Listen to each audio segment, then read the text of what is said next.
নির্বাচন কমিশনের প্রকাশিত গেজেট অনুযায়ী দ্বাদশ জাতীয় সংসদ নির্বাচনে মুন্সিগঞ্জ এক সংসদীয় আসনে ভোটার ছিল 2,55,202 জন। মাত্র 2 বছরের ব্যবধানে এই আসনটিতে 2,90,317 জন ভোটার বৃদ্ধি পেয়েছে।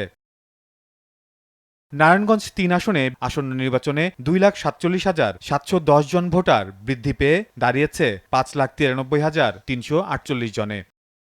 ফরিদপুর 1 আসনে ভোটার ছিল 3,01,095 জন। তবে বর্তমানে 2,09,445 জন ভোটার বেড়ে হয়েছে 5,10,540 জন।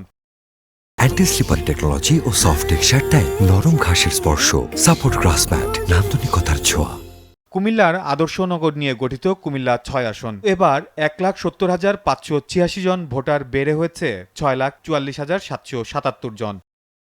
সংসদীয় ঢাকা 7 আসন এবার 1,36,287 জন ভোটার বেড়ে হয়েছে 4,79,376 জন।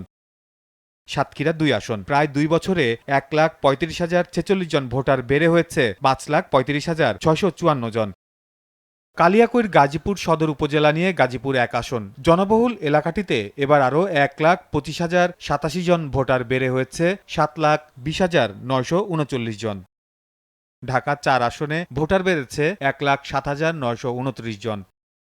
ভোটার কমে যাওয়া আসনগুলোর মধ্যে এগিয়ে আছে নারায়ণগঞ্জের 4 আসন। বিগত নির্বাচনের তুলনায় ভোটার কমেছে 1,55,356 জন, অথচ এই আসনে ভোটার ছিল 6,96,139 জন।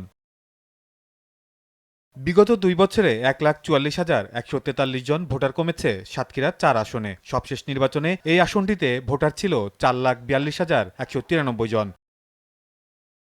1,39,739 জন ভোটার কমেছে ঢাকা 2 আসনে। সংসদীয় এই আসনটিতে গেল নির্বাচনে ভোটার ছিল 5,58,954 জন।